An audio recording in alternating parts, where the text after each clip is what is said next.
So today on the podcast, we've got our biggest guest yet. His name's Nick Bernstein, and he's the Senior Vice President of Date Night Television in the West Coast for ViacomCBS. You've seen him on TV on The Late Late Show, hosted by James Corden, and he's become a well-known face. How are you doing, Nick? I'm good, thanks. It's a very nice introduction. I agree with you that you definitely shouldn't know who I am. It's hilarious that you do. I'm glad you watched the show, and it's nice to talk to you. Through the pandemic, you've managed to turn the Late Late Show into a completely different show, really. There was less audience, so it was really reliant on cast members and crew members, sorry. How is it that, like you say, you had a piece of art dedicated to you in the road, on the street, on the path, street walk? It was it was Fairfax and Beverly. I mean, honestly, this is a hilarious conversation for me to have. Also, I don't know. Honestly, I mean, here's the thing that's really cool about what so many people have had to go through during this past 2 years is reinventing how they work, what they do, how they entertain people, how they just do their jobs. And so out of sheer necessity, without my input, the Late Late Show, when they got a chance to go back into the studio, in order to have anyone to play off of, the only people James could have to talk to were the people who work on the show, and the camera people, audio, stage crew, some producers, handful of writers. It was still, this is coming back to like way back in September 2020. This was the transition from James being in a situation like you or I are in right now, where he's just in his garage and he's telling jokes just into the void. There's no one responding.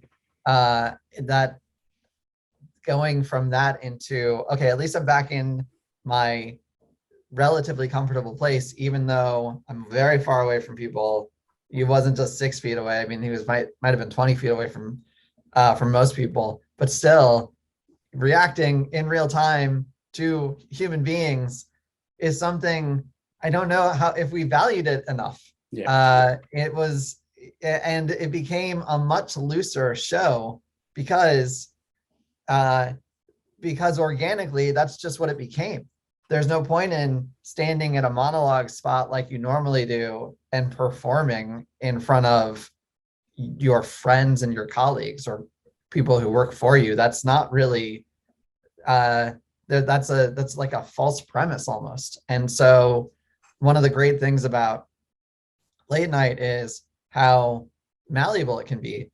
And when the best people who do it, which includes James, are the ones who can lean into the change. And he really did, by having these really fun, strange, quirky conversations with my friends and his friends, and they became people that viewers knew or started to get to know. And then those sort of like recurring jokes became thematic throughout weeks or months. We just put out this week, we're on hiatus this week, but we put out this volume 2, which sounds insane. Volume 2 of Steve Scalfati, one of the band members, news jingles. And it's a 10-minute plus video of just him goofing around and coming up with new news jingles, which came just, I can't even remember how it started, but I'm pretty sure it was organically. It just was a thing that happened. He called for a news jingle once, and there it is. And then, specifically for me, to be part of any of this is outlandish. That is not my role ever. Well, it never was before, but it was most people who worked on the show were not people who were on camera. And most of it is real.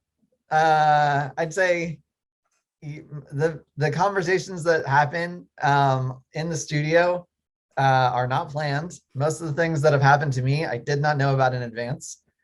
And it's all been it's all been, I'd say, mostly very fun. And a handful of times I've had to explain to either my family or my bosses, hey, this is going to happen tonight. And I'm really sorry. And I hope you forgive me. I can completely understand that, but it's like you say, it's become a lot more relaxed, and I think that's what makes the Late Late Show so different to any other late night talk show. Yeah, you've got your Fallons and things like that, but James came over and took over the late night talk show as a British man, but it's completely different. Like, he managed to get you to email the other day the chief finance officer and call him the Rubinator, and then you've got like Ben Winston that puts you on a really high chair that increases each day. There must be some kind of experiences that you go through that you remember or just make you confused on how you got there, because surely Nick Bernstein as a child, I know his first role was as a director for NBC Universal, but he couldn't have been imagining this. No, Nick Bernstein, April 2020 wouldn't imagine this, or April 2021, I should say. Wouldn't imagine that. And 3 weeks later, it just started to happen. One of the things that was kind of fun at the very beginning was, like I was saying, that room was really small. There were only a handful of people in it. But for me, even coming in to a room that was was a pretty fine-tuned machine with like I said, like the 10, 15, 20 people who had been in there for most of the time. I wasn't able to go in until I got permission from my bosses to come in.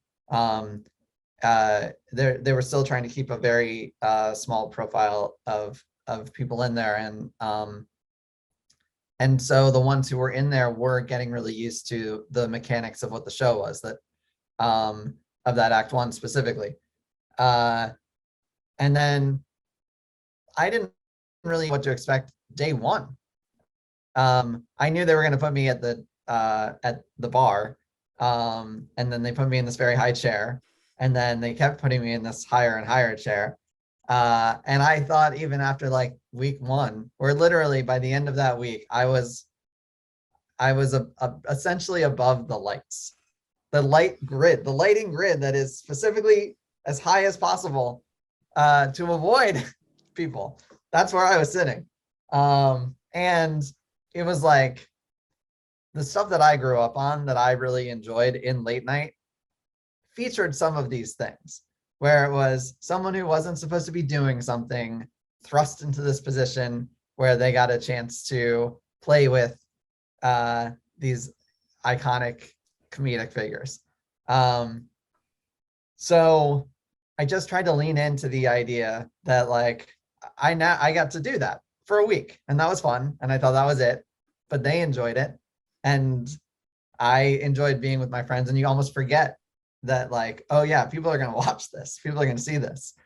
Some of that kind of changed a little bit once we started having an audience come back in, where it's like, does the audience know what we're doing? Are these people who are coming because they're fans specifically of the show? They might be fans of the band that we have on. They might be fans of one of the guests that are on.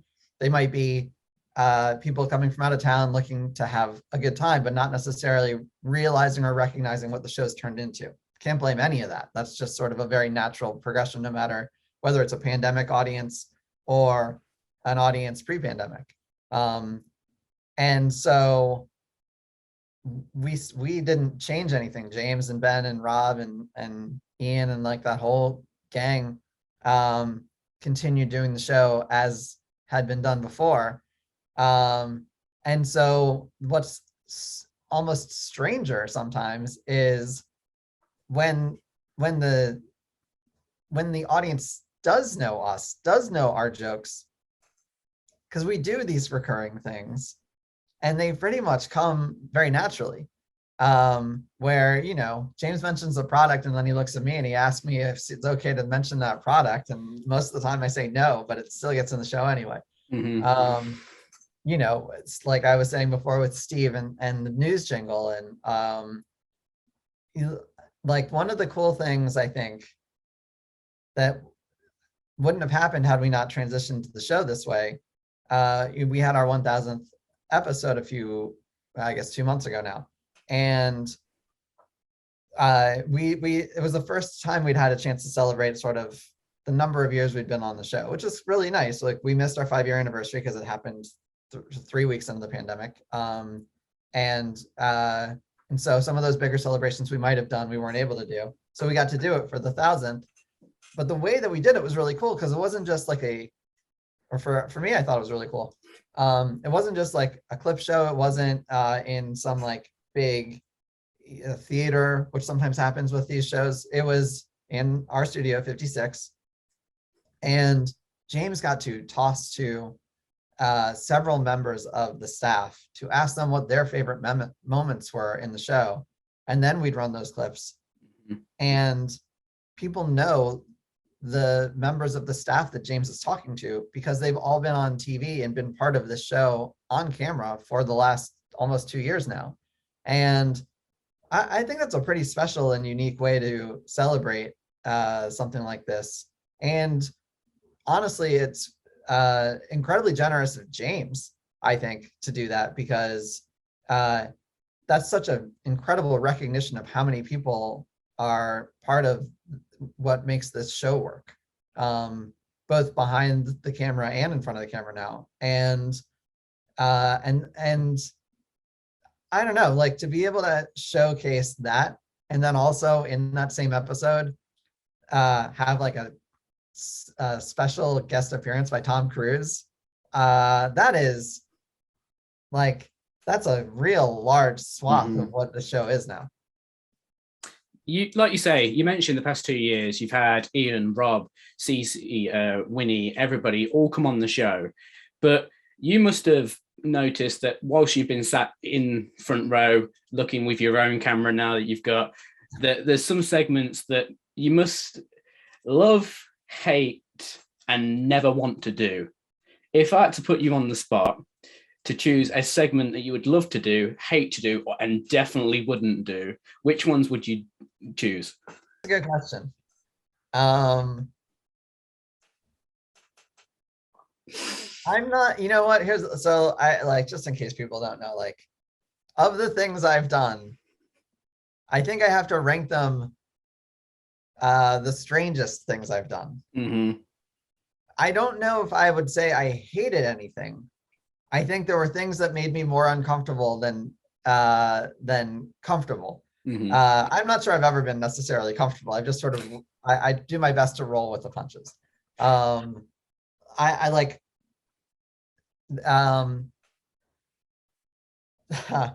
so I'm a horse racing fan. I've always enjoyed horse racing, and I know that you watch the show clearly, so you know this. I wore this mask once that was from the racetrack in my parents' hometown, and it's this.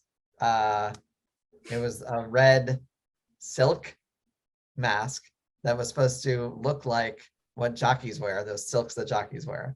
But James said, probably accurately, that it looked more like women's panties. And that line, like, I was not expecting that. And I like covered my face with my hands and tried to melt into my seat. But out of that came this thing where they asked me if I would dress as a jockey. They put a Twitter poll up, which not shockingly, people voted, I think 80-something% to let me, or that I should dress as a jockey one day. So I said, all right, I'll do this. What I didn't know is that they had this giant plastic horse ready for me. My friends wouldn't tell me. People who I assumed were friends of mine on the staff kept from me the fact that they created an entire set for me to sit on this plastic horse, which I had to do then for the entire episode, which is longer than what's on television. I can't say I would have like proactively said yes to all of those things, but in the moment, I can recognize this is very funny.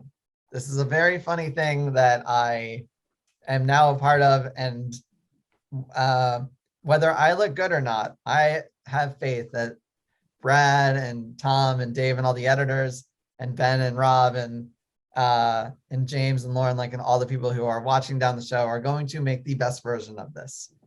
And so I have faith that it was going to turn into good television, and that trumps almost everything else for me. Would I have actively wanted to take part in a lie detector test in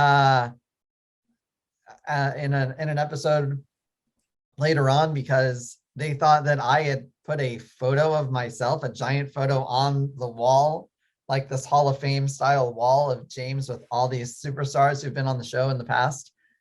I didn't know that was coming. And same thing where I recognized, well, this is pretty funny, but if somehow I fail this test, which I know I didn't, I did not do that. And I was not confident that this lie detector test would either be real or if I was like just nervous because I'm not supposed to be sitting up on the couch. But again, like, it was a very funny concept. It was a funny moment. And I just think back, I've said this to people before, but like, if I was watching this, if I was a teenager watching this or a college kid watching this, and I was like, what the hell are they doing to their boss? Like, I would be very into that. I would think that was a very fun, funny, anarchic thing. And that's my favorite part about 12:30, the time slot. Yeah. We are the late show. We are the last bastion of possible anarchy that can appear on broadcast television, which is, it's free and for the people. And there are slightly less restrictions on it. And the best versions of those shows have that feeling a little bit, this anything can happen sort of vibe. So I don't know if I necessarily, like, I don't want to dress as a jockey again, but I was game for it once. And then same thing with like, they made me, so we had this basketball player named Dwayne Wade on, and he's recently retired, all-star Hall of Famer, future Hall of Famer. And I got a call from James Longman, who's another British producer on the show.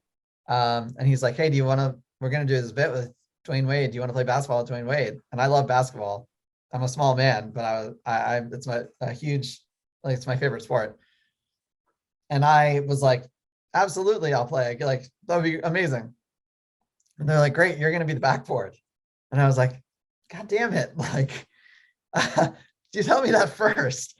But then, because I've seen James have to be the human backboard, I know how uncomfortable he is in it. I wouldn't say I was comfortable in it, but I definitely was like, of course I have to be involved in this bit. I'm not going to not do something with Dwayne Wade and James. So I would say once again, like, that's one that I wouldn't actively volunteer to do twice, but also, I don't know, if they asked me to do it with someone like Steph Curry or Shaq or somebody, I'd probably do it again because that's a pretty wild moment. Would you ever do Spill Your Guts or Fill Your Guts?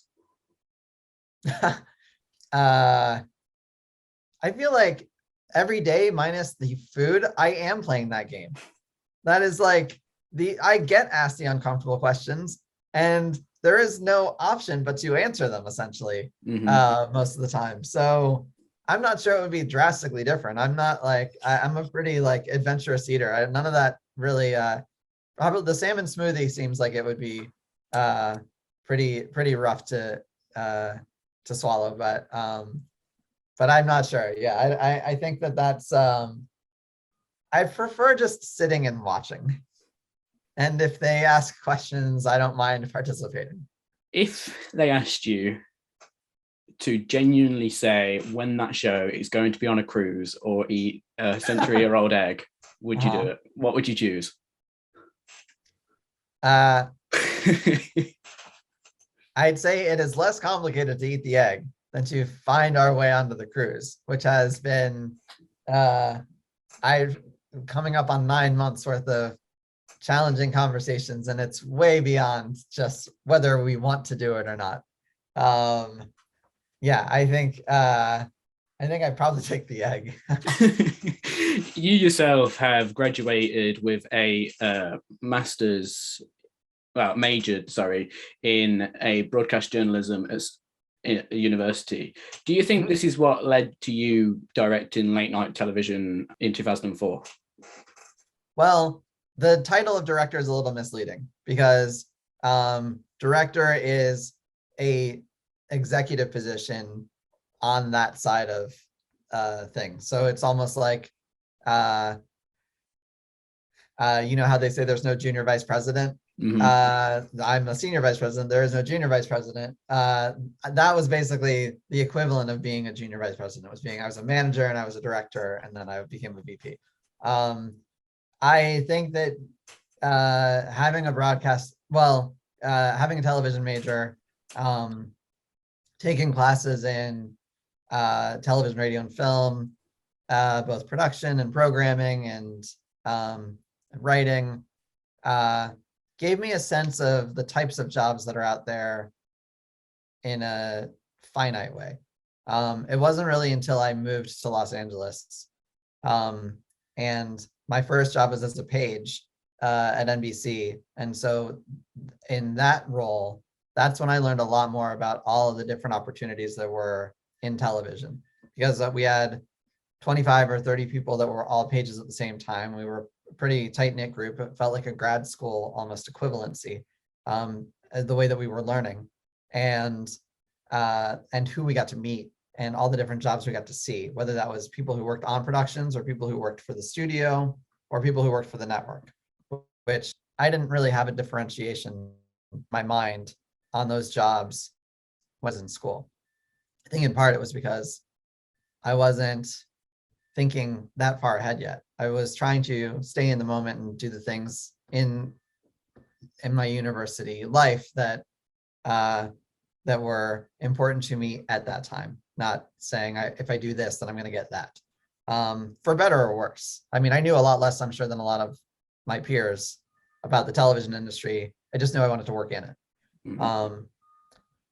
So I would say that it was that year as a page where I got to meet people and see if they liked their jobs. If being a writer on a soap opera was drastically different, which I assumed it was, and it was, than being a writer on a late night show. But the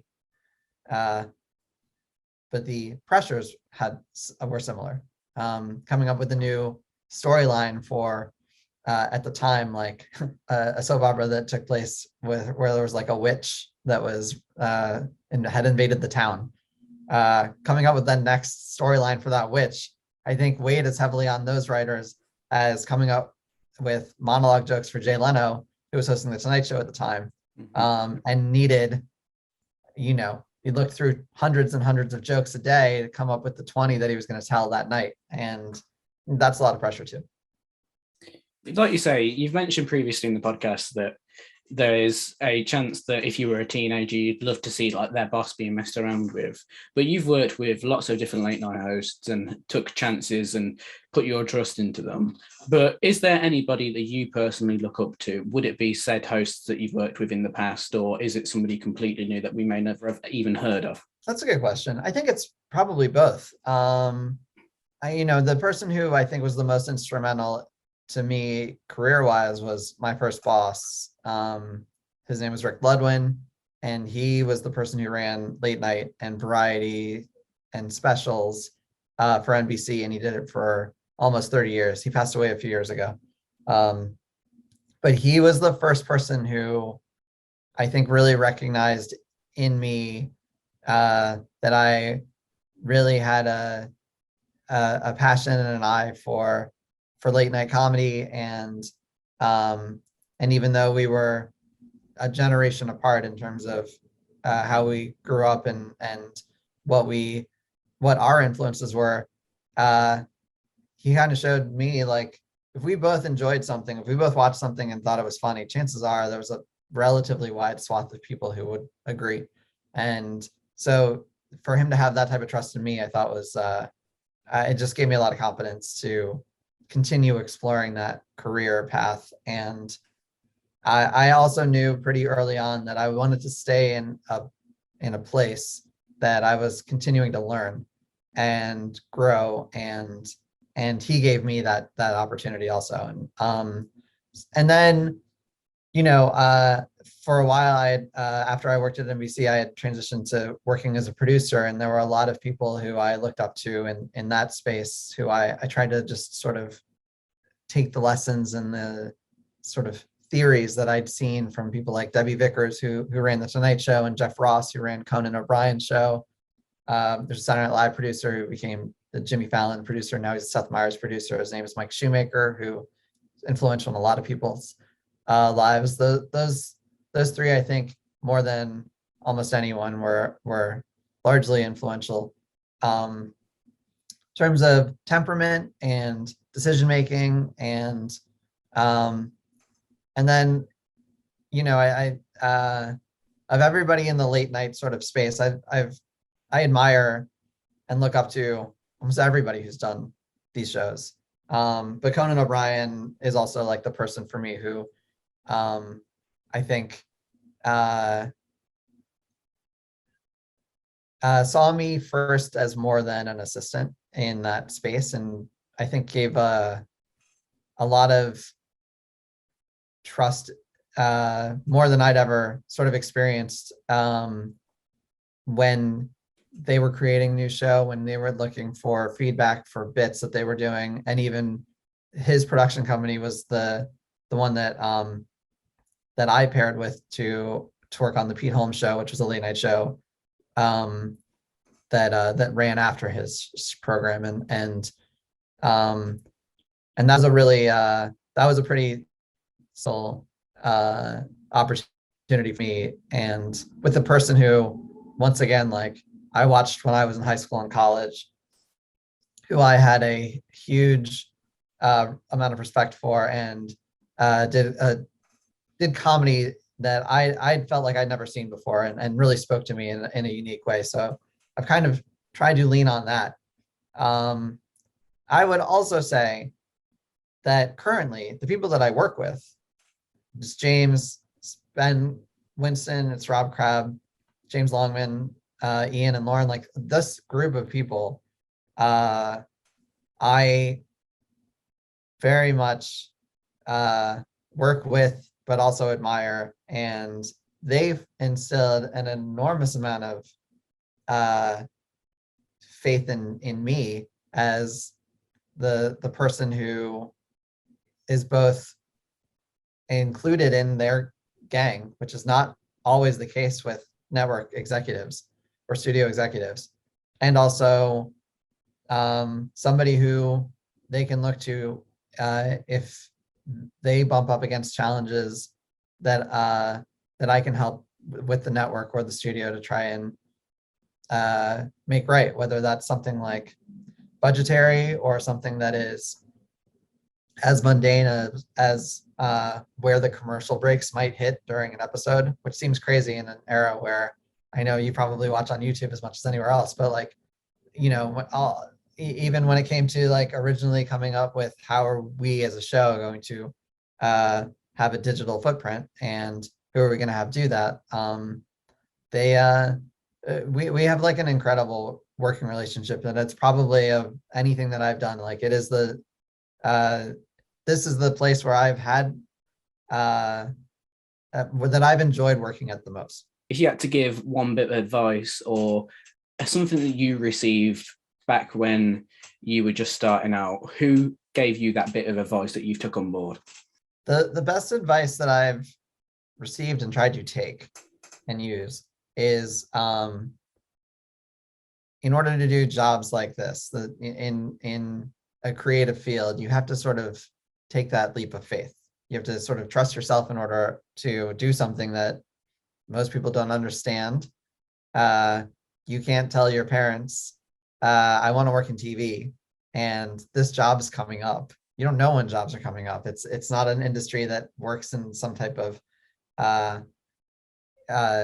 cycle. Like, I assume that there's law firms that every year they just hire 5 people or whatever. I don't know. I've never worked in that field, but I think that there's more of a regimented structure in some of those other fields than there is in entertainment. And so if you know it's something that you want to do, you have to take the leap of faith to do it, but you also have to give yourself a little bit of wiggle room. Not even wiggle room. You have to be easy on yourself, because it can take like a good year or longer sometimes to find that job and get that in. And especially now, like I think it's been this, you have to give yourself a mulligan for the last 2 years, basically. Like there's very few opportunities to network, to meet people. And so I think no matter what you want to do in the field, sometimes the first step is just moving to that city where that industry is happening. And that is a big leap that not a lot of people do. So if you've made it that far, you've got to give yourself a little credit, because you're further along than a lot. And I think that it's something I'm sure you've found since you started this podcast. Sometimes you just have to reach out to people, and that might not be the most comfortable thing to do either, but and some people will either not respond or say no, but someone's going to say yes. And I think that is something. Yeah, I mean, I think that is an important thing to know, and it's not always the easiest thing to do. It's not a natural state to just walk up to someone, like, when you were in grade school, and just be like, hi, I want to be my friend, do you want to help me get a job, or whatever the unasked question is. But you have to be able to do that and gain the confidence to do that in order to eventually get to that place. The other thing is, it's impossible to not measure yourself against the other people that are your age, that might have gotten something before you have, and then you're thinking, well, what did I do wrong? Why aren't I there yet? But as I'm sure you're also learning, there's no two stories that are identical. There's no two career paths that are the same. And so you hear about the people who've hit at a very young age because it's so unique for that to happen at such a young age. And so I think what I've also learned from people who I started with, who decided to move to a different career path and not continue in entertainment also, is they don't regret having done it. So if you have that sort of like that thing that in your head that just is like, I got to do this, I really want to do this, I think it's important to try to follow that as best you can. And whether it takes you where you think it's going to or it doesn't, when you look back in 20 years, you're going to be really happy that you tried.